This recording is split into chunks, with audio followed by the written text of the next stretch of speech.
Hi, everybody, and welcome back to Cat's Track. We post an interview with an amazing Canadian each weekday for your daily inspiration. Today, I would like to introduce you to my dear friend, Lisa Shelley. Lisa is sixth generation Calgarian. Wow. And a very proud one indeed. She's very close to her family, friends, and two fur babies. Lisa also has a great network, and we all love her. She loves building community and learning about a person, where they come from, what they're doing, and about their dreams and aspirations. Lisa is very active and spends a lot of time golfing, playing tennis, running, walking, and hiking. The best part is the after activities on the patio with a nice glass of wine. I hear you, sister. Lisa is also extremely passionate about traveling, having visited her 90th country this last year. Amazing. She tells me that she has little sprinklings in her heart from every country that she visited, always for different reasons. And you will find her full bio attached. Lisa, thank you so much for joining us today. Thanks for having me, Kat. I was really honored that you would ask me to be on your show.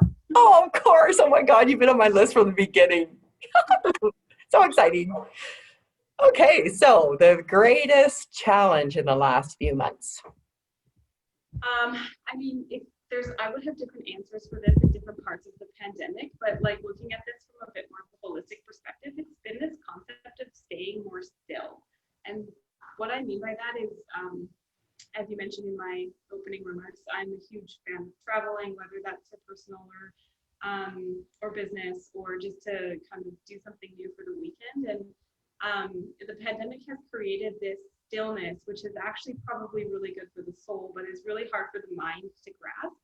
When the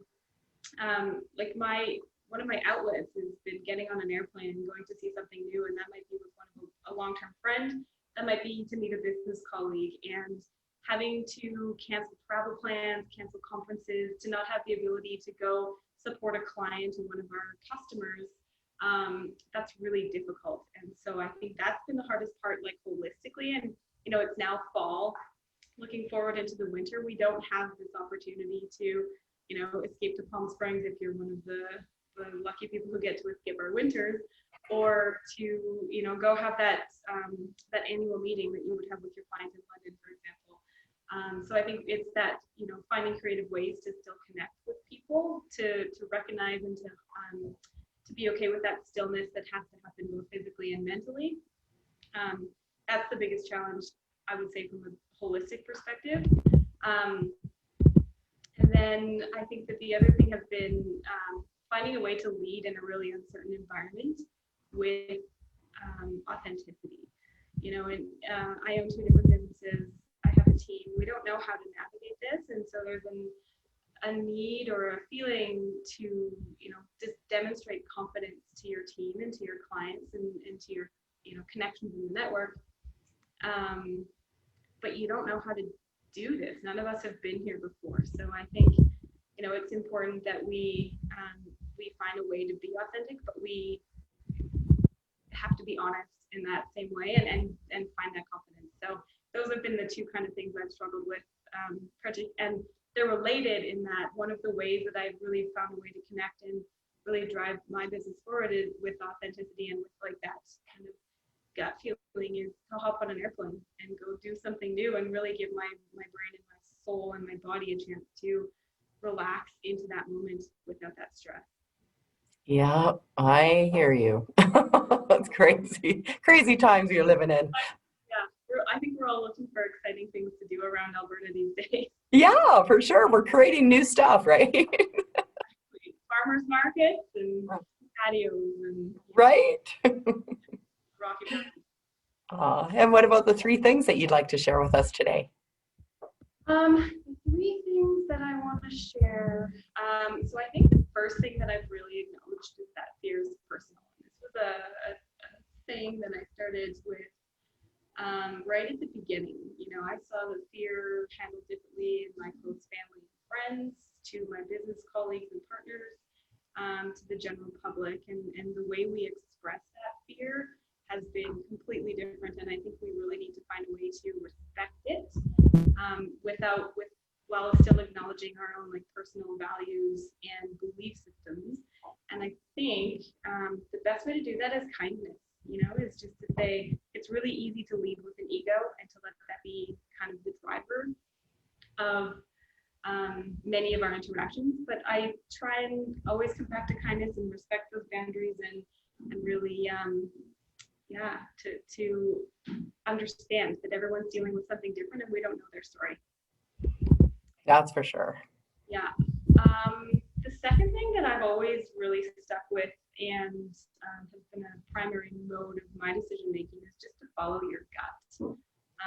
I believe in being aligned with that gut to the brain. There's often a disconnect there, but you got to go with that gut feeling. And yeah, I think when it's the right call.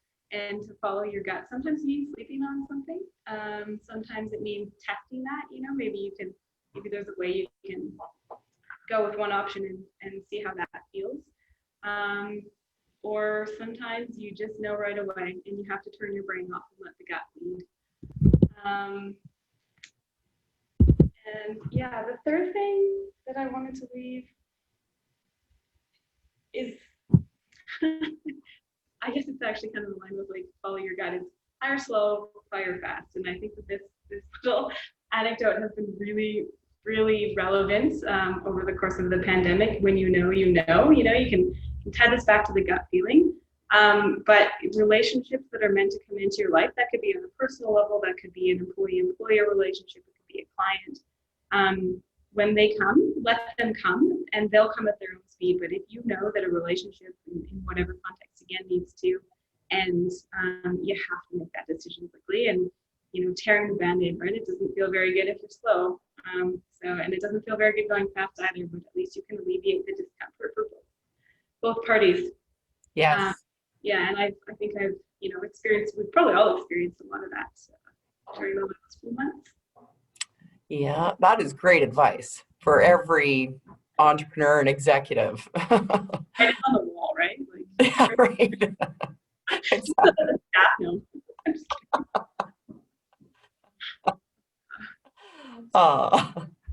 And what about your legacy or good news story or anything you'd like to close with?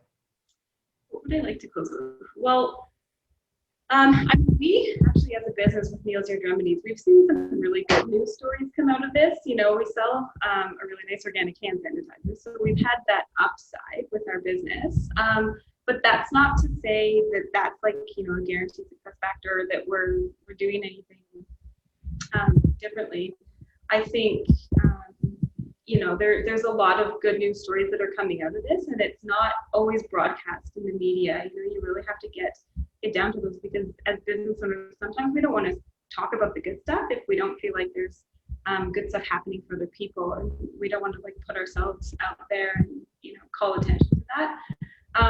But there are some really good stories that are coming, and I think that the other thing is really customers are finding they're really supporting the customer, or the stores, the brands, the retailers, with the ones who are talking about their why.